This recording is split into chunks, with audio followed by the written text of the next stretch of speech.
اگر یہی زبان ٹیڑھی ہو جائے اور اس کا ٹیڑھ پن جو ہے وہ ایک انسان سے شروع ہو کر معاشرے پر جو ہے وہ اپنا محیط ہو جائے، تو پھر ذرا یہ بتائیے کہ کس طرح سے جو ہے وہ انسان اور معاشرے کو یہ ٹیڑھا کر دیتی ہے، ایک بات۔ دوسرا یہ فرد سے لے کر گھر تک، گھر سے لے کے قوموں تک کو جو ہے کس طرح سے تباہی کا سامنا کرنا پڑتا ہے جو آج نظر آ رہا ہے، بتائیے ذرا۔ بسم اللہ الرحمن الرحیم۔ زبان جب ٹیڑھی ہوتی ہے تو وہ تنہا ٹیڑھی نہیں ہوتی، پورے امن کو الٹ پلٹ کر کے رکھ دیتی ہے، اور یہ زبان ہی ہے جو الجھنے پیدا کرتی ہے، فتنے پیدا کرتی ہے، تباہی پیدا کرتی ہے۔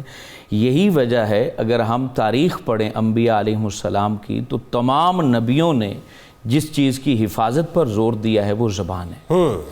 ایک نبی نے نہیں، تمام نبیوں نے کہا کہ اس زبان کی حفاظت کرو، کیونکہ یہ زبان ہی اصل میں فتنے پیدا کرتی ہے۔ اب آپ دیکھیں تو فرقہ وار یہ زبان سے ہی جنم لیتے، بالکل ٹھیک۔ اسی طرح جو ہے ہمارے سیاسی معاشی جتنے بھی مسائل ہیں وہ زبان کے ساتھ جڑے ہوئے ہیں، درست۔ اسی لیے زبان کو جو بندہ محفوظ کر لیتا ہے تو رب تبارک و تعالیٰ اسے بابرکت کر دیتا ہے، اور جو بندہ اپنی زبان کو ٹیڑھا کر دیتا ہے تو پھر سب سے پہلے اس کی ذات کو یہ نقصان پہنچتا ہے کہ اس کی ذات سے خیر و برکت کو نکال دیا جاتا ہے۔ حضرت عیسیٰ علیہ نبینا علیہ السلام نے خوب بات فرمائی، فرمایا جو جھوٹ بولتا ہے، جھوٹ بھی زبان سے ہی تعلق رکھتا ہے، کہا جو جھوٹ بولتا ہے تو وہ بے رونق کر دیا جاتا ہے، اس کی ذات سے رونق اٹھا دی جاتی ہے۔ اسی طرح حضور فخر عالم صلی اللہ علیہ وسلم نے فرمایا کہ جھوٹ برکت کو اٹھا دیتا ہے۔ تو سب سے پہلا نقصان جو زبان کے ٹیڑھے پن کا ہے وہ بندے کی ذات کو پہنچتا ہے کہ وہ بے برکت ہو جاتا ہے،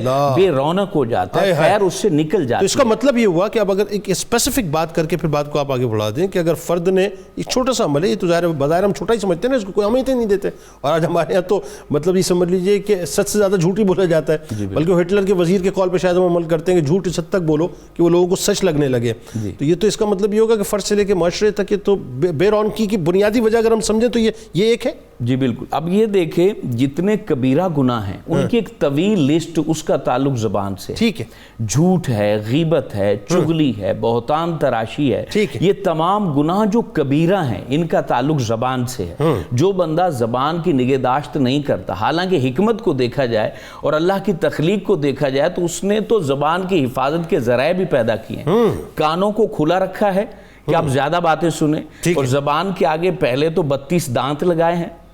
اور اس سے بھی اگر یہ نکل آئی تو پھر ہونٹ رکھے ہیں۔ اب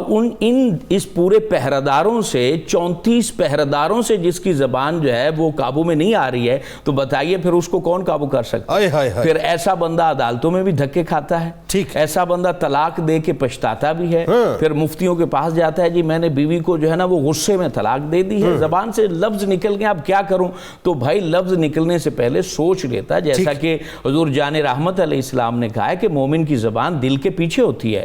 وہ دل سے مشورہ کرتا ہے، مشورہ کرنے کے بعد اپنے الفاظ کو آگے معاشرے میں پھیلاتا ہے۔ تو اب جس نے مشورہ ہی نہیں کیا ہے، اب وہ طلاق دے دی ہے جی، کتنی دی ہیں جی؟ 3 دے دی ہیں، تینوں طلاقیں دے دی ہیں۔ اب آپ دیکھیں 3 طلاقیں دینے کے بعد زبان سے تو 3 لفظ ہی نکلنے تھے، وہ 3 اختیار اس نے استعمال کر دیا، معاشرے کے اندر اتنا برباد ہوا کہ اس کو پریں پنچایت میں جا کے ذلیل ہونا پڑا، عدالت میں ذلیل ہونا پڑا، تھانے اور کچہریوں میں ذلیل ہونا پڑا۔ اسی طرح گالی ایک ہی دفعہ نکلتی ہے اور اس گالی کے ثمرات پھر قتل و غارت کی طرف چلے جاتے ہیں، قتل ہوتے بہت زیادہ، قتل و غارت اس کی ابتدا زبان ہوتی ہے۔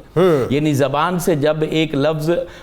اکثر ایسا ہوتا ہے کہ بچے آپس میں بد کلامی کرتے ہیں کیونکہ ان کے ماں باپ کی تربیت ہی ویسی ہوتی ہے، نہ انہوں نے اپنی زبانوں پر کنٹرول کیا ہوتا ہے، آگے جب وہ بچے ماں باپ کو دیکھتے ہیں تو ویسے ہی وہ بچے بھی وہی کام کرتے ہیں، وہ آپس میں جب الجھتے ہیں تو پھر خواتین باہر نکلتی، خواتین کی زبان تو پھر وہ مشہور ہے کہ وہ کتنی بے لگام ہوتی ہے، اس کے بعد ان کے شوہر آ جاتے ہیں تو پھر وہ سلسلہ اتنا آگے طویل نکلتا ہے کہ ڈنڈے نکل آتے ہیں، پھر جن کے پاس بندوقیں ہوتی تو بندوقیں نکل آتی ہیں، اور پھر یہ لوگ آخر میں کیا ہوتا ہے کہ 1-1 لاکھ تھانے میں دے کے اس کے بعد صلح کرتے ہیں اور دونوں صلح صفائی کر کے گھر آ کے پھر بیٹھ جاتے ہیں۔ تو اگر وہی زبان پر قابو کر لیتے تو نہ ڈنڈے لگتے، نہ خون بہتا، نہ پیسہ ضائع ہوتا، نہ تھانے کچہریوں میں ذلیل ہونا پڑتا۔ اسی طرح ہمارے معاشرے میں جو خواتین ہیں ان کا شوہر جب گھر میں آتا ہے تو اپنے اگر زبان کو قابو میں رکھیں تو بڑے بڑے مسائل سے یہ بچ سکتے ہیں۔ تو حضور صلی اللہ علیہ وآلہ وسلم اور تمام نبیوں نے اسی لیے زبان کے بارے میں احتیاطی تدابیر ارشاد فرمائیں کہ اپنی زبان کو قابو میں رکھو، کیونکہ یہ زبان سے نکلے ہوئے الفاظ نشتر کی طرح جب دلوں میں چبھتے ہیں تو پھر وہ چبھن پوری زندگی محسوس ہوتی ہے۔